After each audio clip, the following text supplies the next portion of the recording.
Evangelho de Marcos, capítulo 2, nós vamos ler a partir do versículo 1 até o versículo de número 12.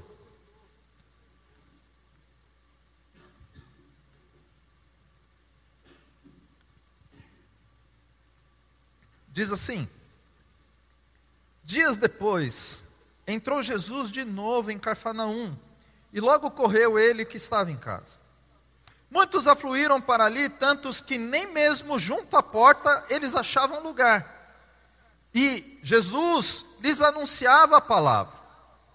Alguns foram ter com ele, conduzindo um paralítico, levado por 4 homens, que não podendo se aproximar dele por causa da multidão, descobriram o eirado no ponto correspondente ao em que ele estava, e fazendo uma abertura, baixaram o leito em que jazia o doente. Vendo-lhes a fé, Jesus disse ao paralítico: Filho, os teus pecados estão perdoados. Mas alguns dos escribas estavam assentados ali e arrazoavam em seu coração, dizendo: Por que fala ele deste modo? Isso é blasfêmia. Ninguém pode perdoar pecados senão um, que é Deus. E Jesus, percebendo logo em seu espírito que eles assim arrazoavam, disse-lhes: Por que arrazoais sobre estas coisas em vosso coração? O que é mais fácil dizer ao paralítico: Estão perdoados os teus pecados? Ou dizer: Levanta-te, toma o teu leito e anda? Ora, para que saibais que o Filho do Homem tem sobre a terra autoridade para perdoar pecados, disse ao paralítico: Eu te mando, levanta-te, toma o teu leito e vai para a tua casa. E então ele se levantou e no mesmo instante, tomando o leito, retirou-se da vista de todos, a ponto de todos se admirarem e darem glória a Deus, dizendo: Jamais vimos coisa assim. Amém. Não é coronavírus, é garganta seca, tá? Fica tranquilo.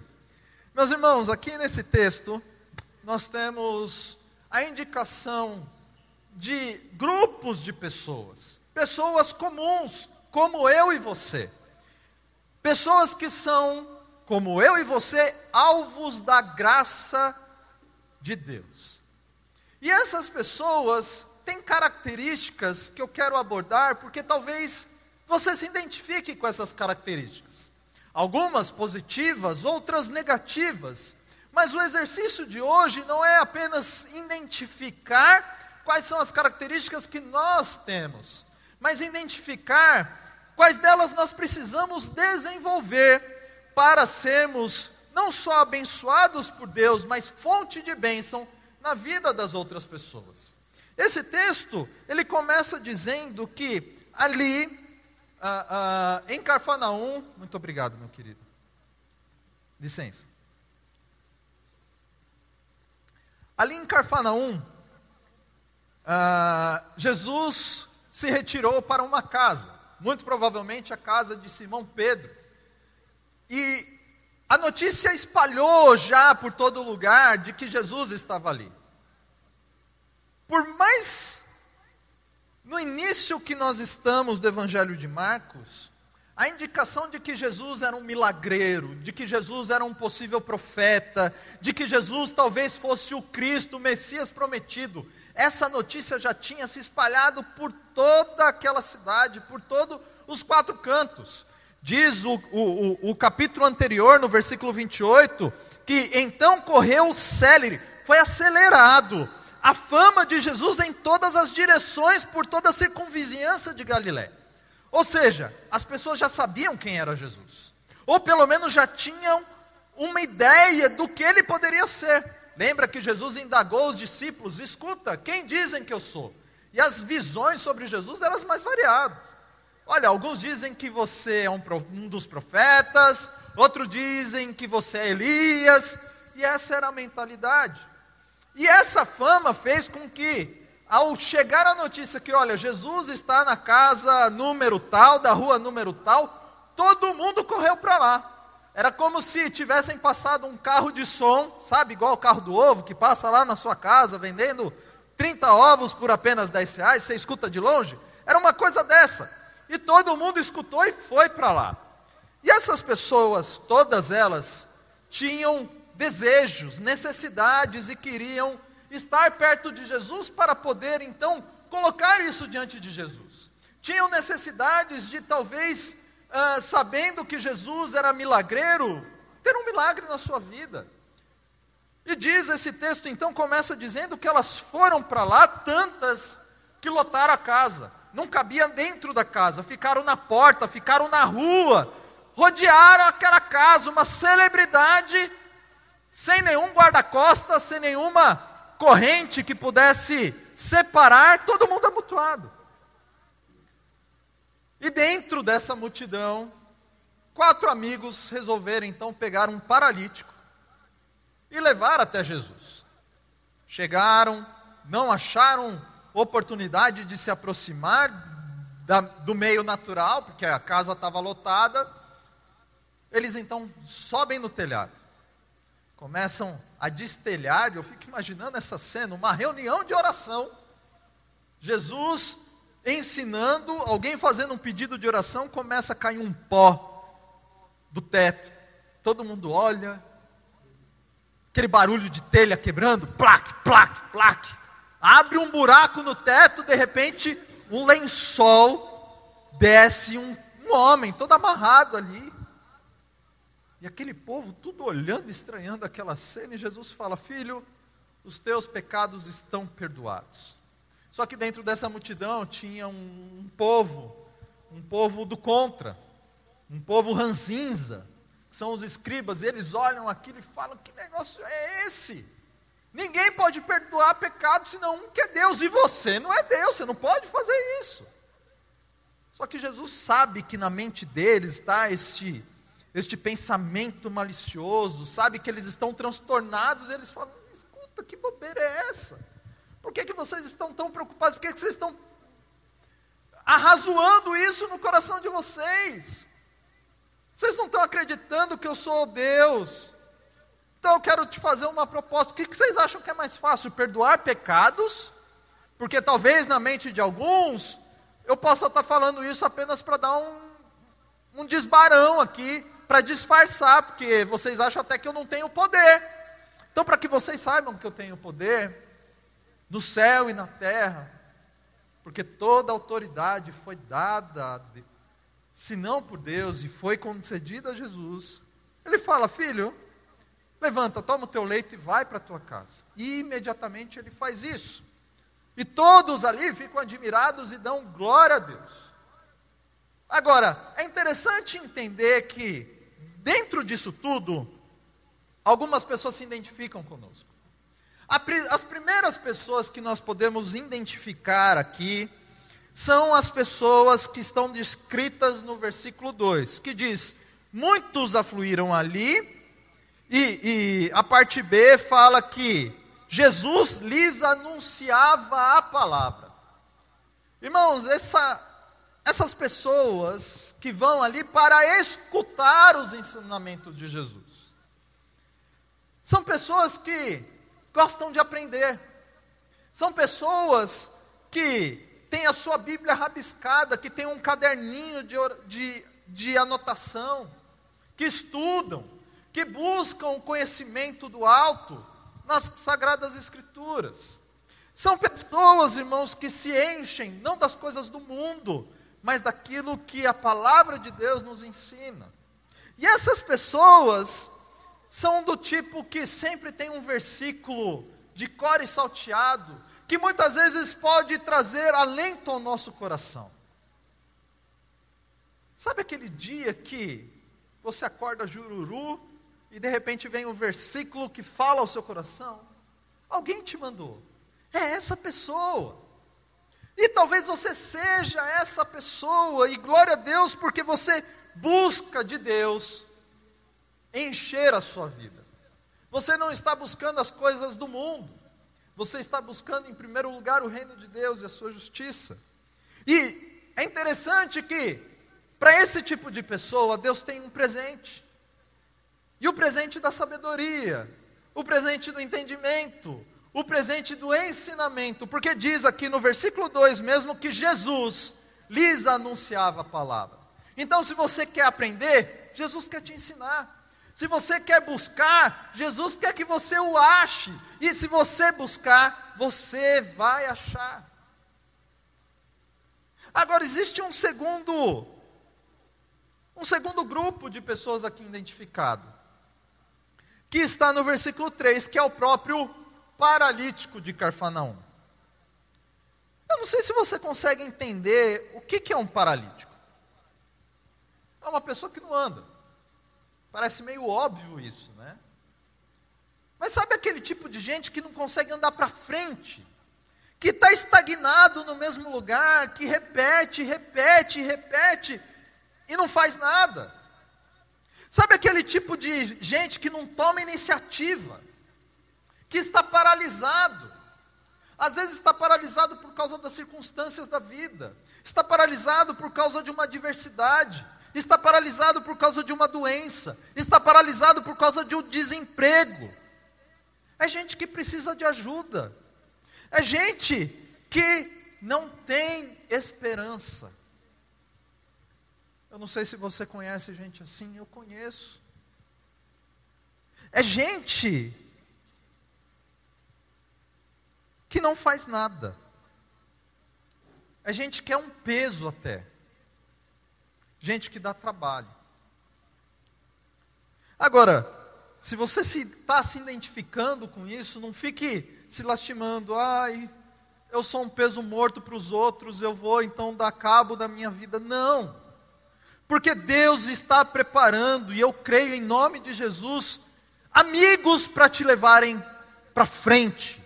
Amigos que vão te dar a mão e vão te ajudar a caminhar. E eu quero falar para você que eu estou aqui se você precisa.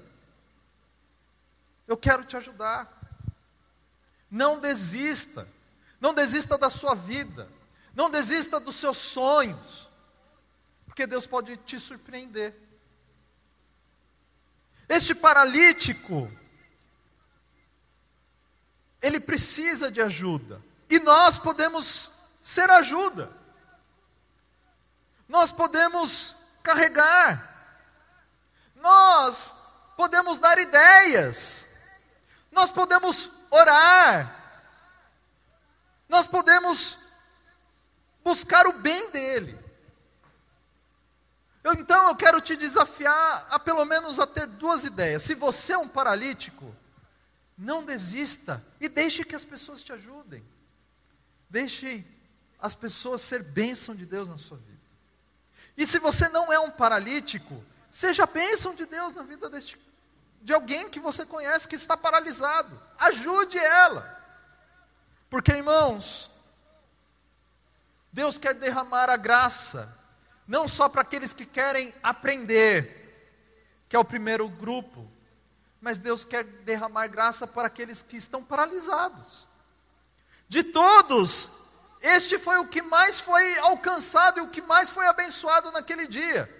Porque diz esse texto que Jesus perdoou os seus pecados, ou seja, ele foi purificado, ele foi transformado, ele foi renovado.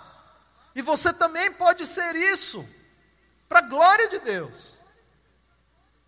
Mas ele também foi curado de uma enfermidade física.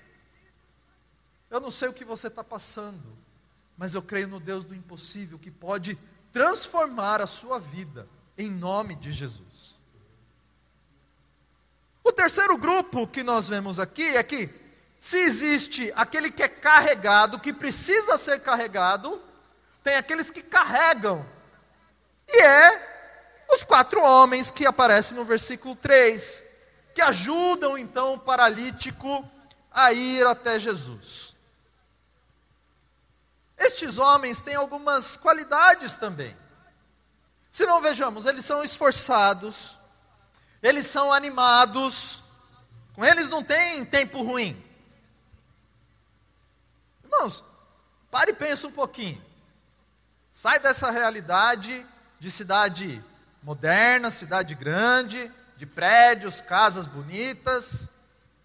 Volta a cerca de 2000 anos atrás, onde nem luz elétrica existia. Asfalto, então, nem se fala. Meus irmãos, esses camaradas usavam não um tênis Nike Air Jordan, cheio de amortecedor, confortável, que parece que você está andando na nuvem. Não, era uma sandalinha ali, olhe lá. Andavam e as pedras iam entrando no meio do dedo, sabe? Quando você está andando, tem que parar e chacoalhar o pé para sair, que dói, machuca. Eles não estavam num local em que a temperatura varia de 18 a 20 graus, confortável para andar ao sol do meio-dia. Não, é um sol de rachar que na sombra faz 50 graus.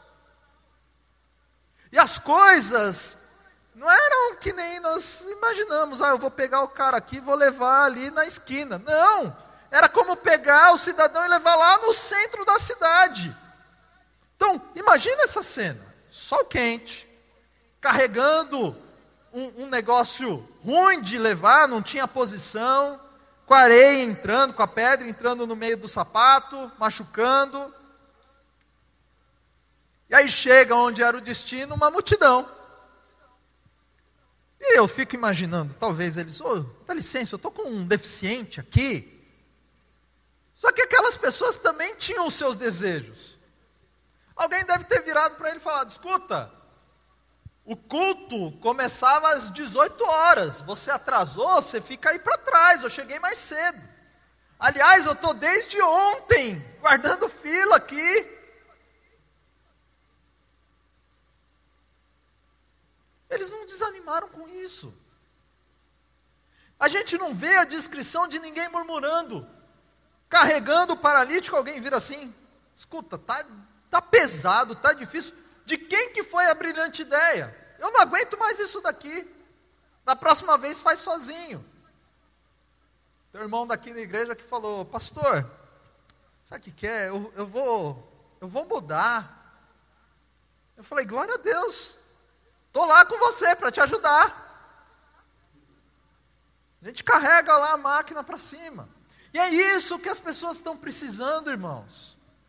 Gente que estende a mão e não tem tempo ruim. Estes homens então subiram no telhado, abriram um buraco e desceram o paralítico até Jesus. São amigos que tinham fé. Porque diz o versículo 5 que Jesus, ao ver aquele buraco sendo aberto, ele olha. Mas ele não olha para o paralítico, ele olha para os amigos, porque fala, vendo-lhes a fé. São amigos que buscam a Deus em favor dos outros. Amigos que acreditam que Deus pode mudar a vida dos outros. Amigos que te levam para mais perto de Deus. Meus irmãos, nós precisamos ser amigos que levam as pessoas para mais perto de Deus. Que animam, que ajudam, que trabalham para os outros. Nenhum deles fez isso olha, eu vou te ajudar na mudança, mas depois você paga um guaraná. Não! Altruísta. Gente que está disposta a se sacrificar em circunstância do outro. E talvez você fique pensando, mas como que eu posso ajudar?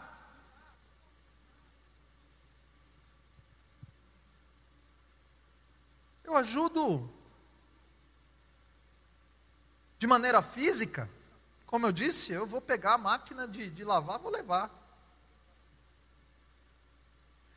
Eu posso ajudar de maneira financeira. Olha, irmão, eu não posso te ajudar na mudança, mas está aqui, olha, eu quero te ajudar com o dinheiro do carreto da mudança. Pastor, eu não posso fazer missões.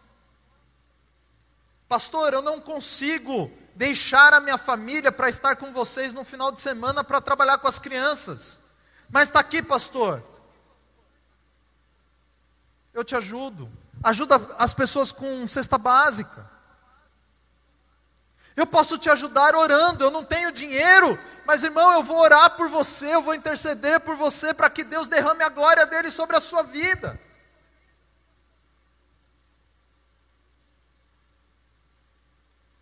Tem até um ditado que é meio cholo, mas cabe também.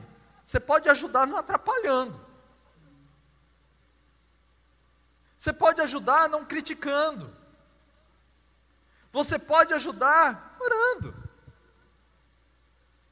E sabe, nós precisamos ser esses amigos que carregam mesmo, que puxam, que convidam, que insistem em levar as pessoas até Jesus, que usam de estratégias do dia a dia para falar: escuta, eu tenho um negócio diferente para você. Olha, está aqui um link. O que é isso? Não, um negócio legal, assiste aí, manda o link do culto. Manda o link de uma mensagem. Manda um vídeo da palavra de Deus.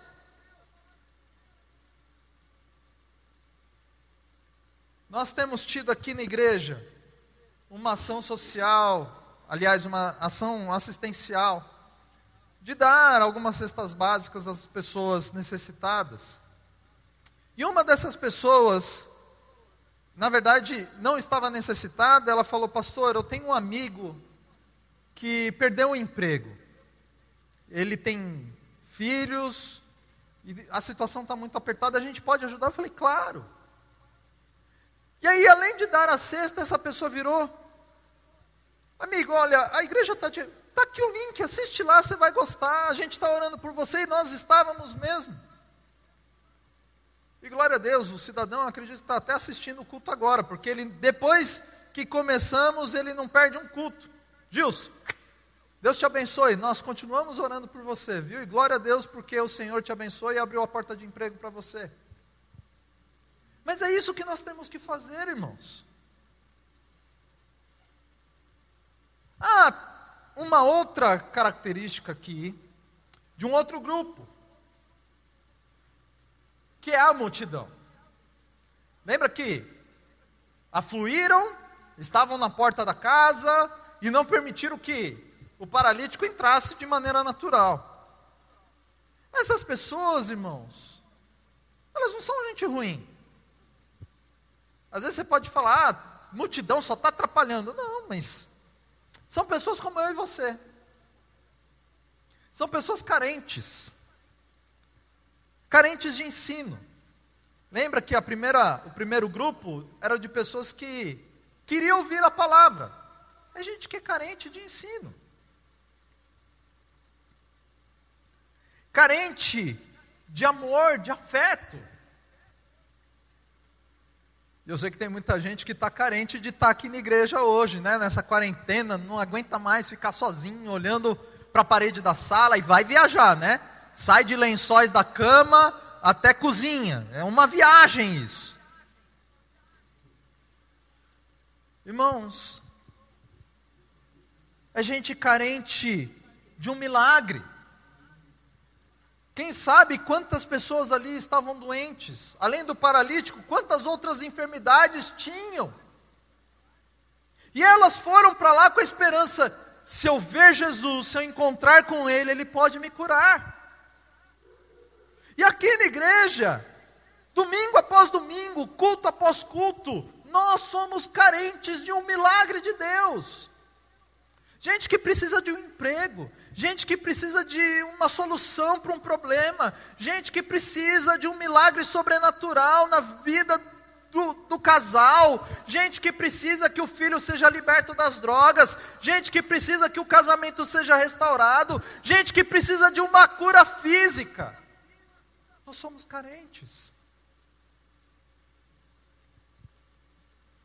E é gente que pode até ter levado mais gente com ela. Porque, como eu disse lá no versículo 28 do capítulo 1, a fama de Jesus espalhou, é gente que falou: escuta, eu escutei falar que vai estar Jesus. Quem é Jesus? Eu ouvi falar que ele é um milagreiro, você não quer ir comigo? Vamos lá. E está lá na porta da igreja, na porta da casa, fazendo aquele alvoroço todo. por causa disso eles podem até atrapalhar. Eles até não imaginam que estão atrapalhando. Conhece aquelas pessoas que atrapalham e não percebem que estão atrapalhando, que todo mundo fica olhando, tipo, você não tem um semancol, não? Não tem. E toma cuidado, que você pode ser uma pessoa assim. Agora, como nós podemos ajudar essa multidão? Se você não faz parte da multidão, ou como diz outro ditado, se você não é parte do problema, você tem que fazer parte da solução. Nós precisamos, irmãos, ajudar essas pessoas a se posicionar melhor. Quem sabe ensinar para ela uma estratégia diferente. Olha, você está aqui, eu sei que você veio cedo, você está na porta, mas você está atrapalhando ali. Faz o seguinte, ó, para as pessoas do fundo enxergarem, senta aqui, abaixa um pouquinho. Ah, tem gente atrás de mim? Tem, não está vendo. Ai, obrigado, eu não sabia, desculpa. Às vezes é uma coisa simples. Se você falar com amor, eu tenho certeza que ninguém vai ficar irritado com você. Você pode orar para que essas pessoas sejam transformadas. Você pode orar para que talvez em vez de ser multidão, seja amigo. Pessoas que ao invés de chegar lá e ficar parado ali na frente, vão dar um jeito de acomodar da melhor maneira possível o amigo.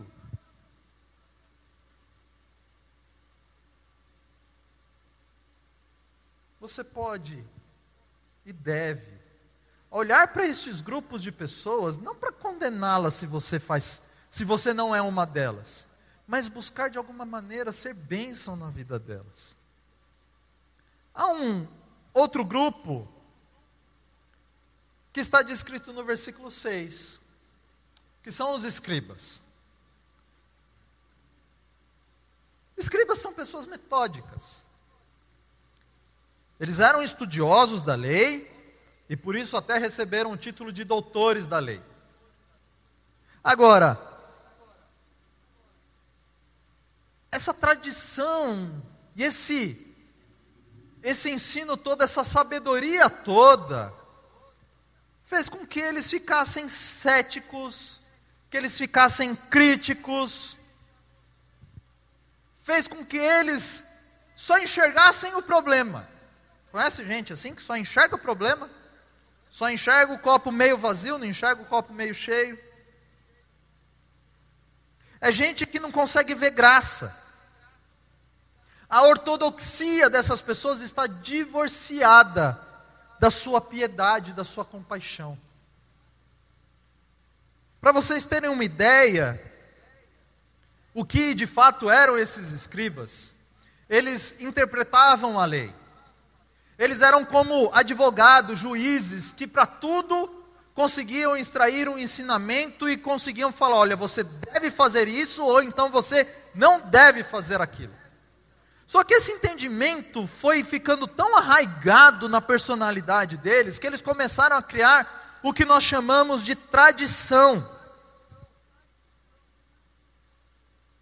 Se você abrir sua Bíblia em Mateus capítulo 15, versículo 2 em diante, você vai ver que Jesus tem uma discussão com os escribas, porque eles chegam e começam a acusar, olha, os seus discípulos, esses que estão te seguindo aí, você está ensinando tudo errado. Nem lavar as mãos eles lavam antes de comer, como se isso fosse o maior crime. Tá certo que hoje, durante a pandemia, a gente tem que lavar muito bem as mãos. E se você fizer qualquer coisa e não passar um alquinho em gel na mão, vai ter gente que vai olhar feio para você. Mas o ponto é que é como se isso fosse uma lei de pena de morte. Eles olham para Jesus e colocam essa tradição, falando, escuta, vocês estão olhando para uma coisa tão pequenininha, vocês estão olhando para a mosca branca do olho verde, enquanto o elefante azul está passando na frente de vocês, vocês não estão vendo.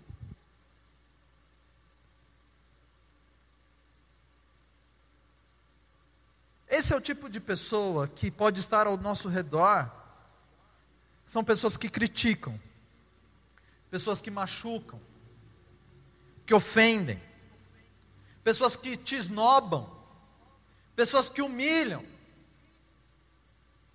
Cuidado, se você é um escriba, hein? Seu nominho já está escrito aqui. Meus irmãos, nós precisamos orar por essas pessoas. Aliás, nós precisamos discutir com essas pessoas. E eu quero que você entenda que eu não estou falando de entrar em embate. Debate é diferente de embate. Você deve ouvir as pessoas e colocar o seu ponto de vista sem ofender, sem ser agressivo, sem criticar. Quem sabe assim você ganha essa pessoa. Jesus se colocou assim. Falou, escuta, esse negócio que vocês estão fazendo aí está errado. Vocês estão preocupados se eu posso ou não fazer isso? Deixa eu mostrar para vocês. E às vezes a melhor forma de nós convencermos as pessoas que elas estão erradas, não é apontando erro, não é criticando, é indo e fazendo, sendo exemplo para elas. Enquanto eles estavam preocupados em achar um deslize de Jesus ali, Jesus falou, olha, eu estou preocupado em trazer graça, em trazer compaixão para a vida dessas pessoas. A vida física dela, o problema físico, eu me importo também, mas eu me importo ainda mais com a sua vida espiritual, com a sua alma. Então, para que vocês não tenham dúvida nenhuma, eu vou abençoar o espírito e o físico. Eu vou perdoar os pecados e eu vou curar ela. Nós precisamos tomar este passo que Jesus tomou e falou, escuta, vem cá, deixa eu te mostrar o que você não está vendo. É mostrar na prática que a lei sem a aplicação do amor, ela não existe, porque uma tem que completar a outra. E existe um último grupo, que está descrito no versículo 12. Por quê? Este homem, ele é baixado. Jesus vê a fé dos seus amigos. Amigos esses que não se importaram com as dificuldades. Amigos esses que deram a volta na multidão. Que não deram ouvidos à crítica. Jesus ora para o paralítico, cura sua alma dos pecados, cura o seu físico de uma enfermidade. E aí o outro grupo entra em cena. É o grupo da torcida de Jesus. É o grupo que se alegra com as coisas de Jesus, porque eles falam, dão glória a Deus e dizem, nunca vimos coisa assim, que coisa maravilhosa. É gente que dá o testemunho, é gente que está sempre feliz com as coisas de Deus, é gente que fala, hoje eu vou para a casa do Senhor, porque Deus tem algo para a minha vida. E quando acaba o culto, ele fala, que culto abençoado, que louvor abençoado, que palavra abençoada, glória a Deus. São pessoas que estão sempre alegres, vibrantes. Enquanto os amigos não têm tempo ruim, essas pessoas estão sempre tudo bem. Não porque elas não tenham um problema, não porque elas são falsas, mas porque elas têm a esperança de que sempre Deus pode agir a qualquer momento e transformar toda e qualquer situação. São pessoas que torcem, que oram pelo milagre dos outros, não só para si mesmos. Pessoas que veem o outro sendo abençoado e dão glória a Deus com isso, que se alegram com as conquistas dos outros.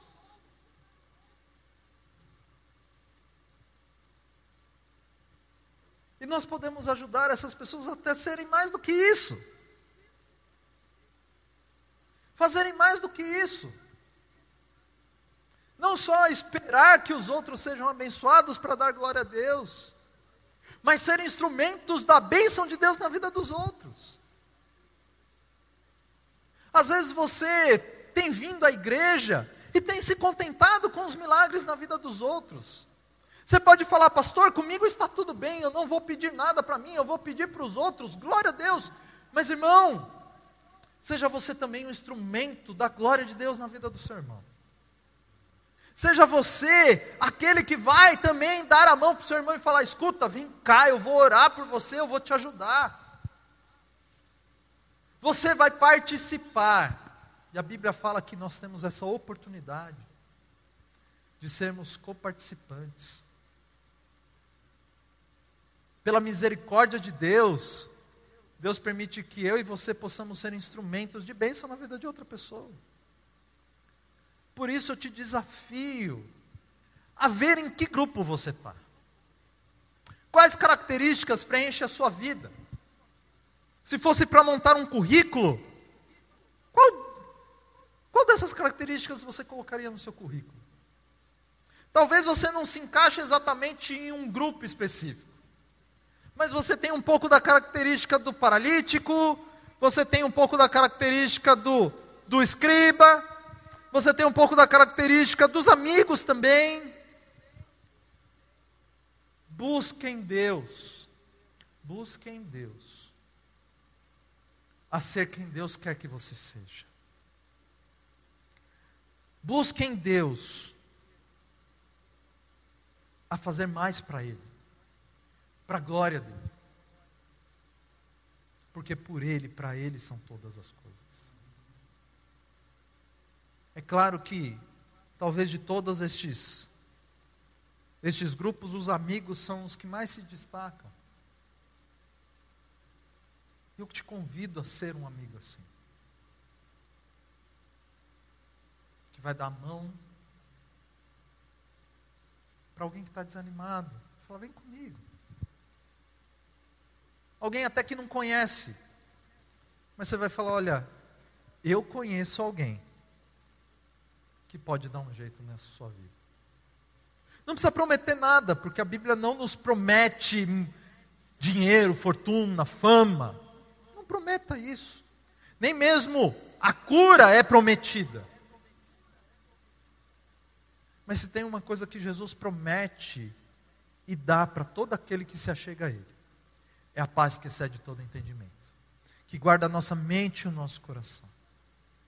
A paz que o mundo não pode nos dar, a verdadeira paz. A paz que mesmo em meio à tempestade, você não se abala, você não se aflige, você não esmurece. Que assim você possa ser esse amigo, que vai levar as pessoas para mais perto de Jesus. Amém? Baixe a sua cabeça novamente. Vamos orar mais uma vez.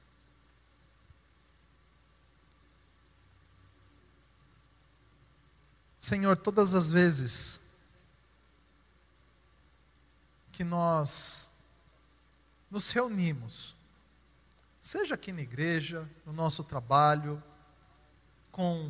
na nossa escola, com os nossos amigos, nós temos pessoas que se encaixam muitas vezes em vários desses grupos.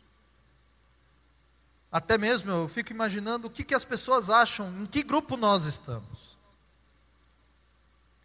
Dentre todas essas características, eu sei que o Senhor tem desenvolvido em cada um de nós, porque somos diferentes uns dos outros, e por isso há sempre pessoas encaixadas em todos os grupos. Mas o Senhor tem desenvolvido características para a glória do seu nome. Nós podemos ser aqueles que aprendem na tua palavra para anunciar dela.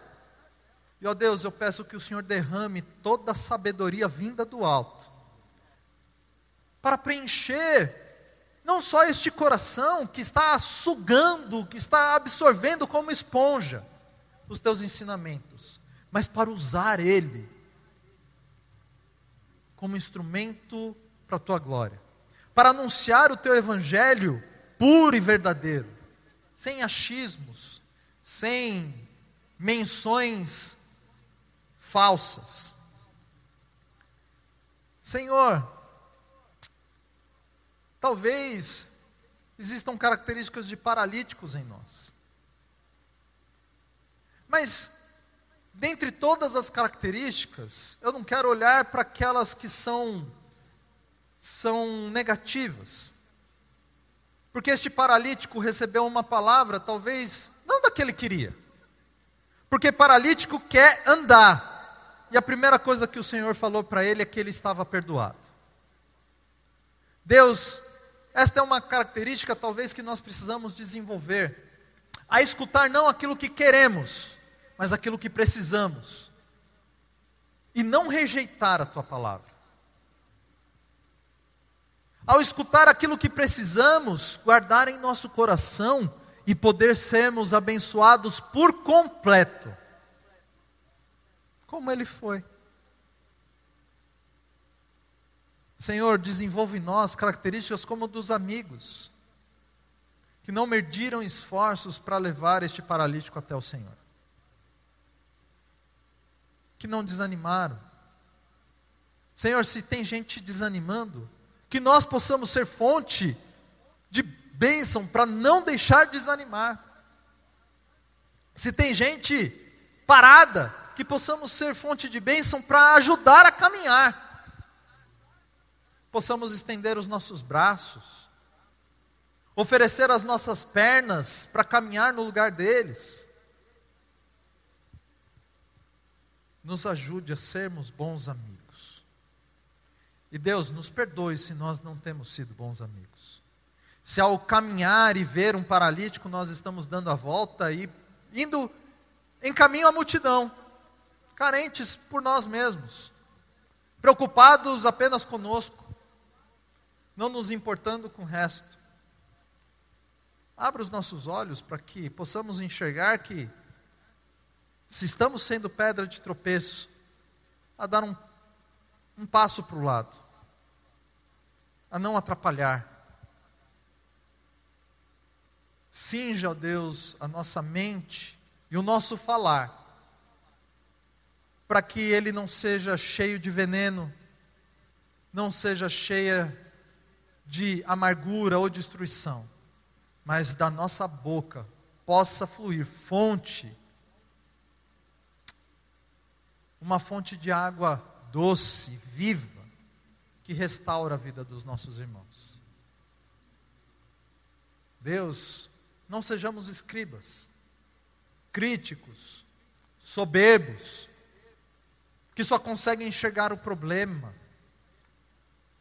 pessoas que nunca tá bom nada. Ó Santo Espírito, molde o nosso coração e ajude a moldar a vida do nosso irmão, nos dê sabedoria a tratar com eles, que não possamos pagar mal com mal, mas pagar o mal com bem. Nos ajude, ó Deus, a mostrar para eles, olha, você não está de todo errado, mas olha isso daqui, a sua ortodoxia é importante, mas olha a compaixão. Nos ajude a ter a mesma atitude de Jesus, que repreendeu, mas com amor. E por fim, ó Deus, possamos sempre nos alegrar com as coisas do Senhor. Não fala apenas dos seus benefícios, mas com a tua obra. Gente que está dedicada à tua obra e que se alegra em fazer a tua obra. Nos ajude a ajudar aqueles que estão fazendo, a estender o braço, a orar, a interceder, para fortalecer. Nos ajude, ó Deus, a termos as características que o Senhor quer que tenhamos. Em nome de Jesus. Amém?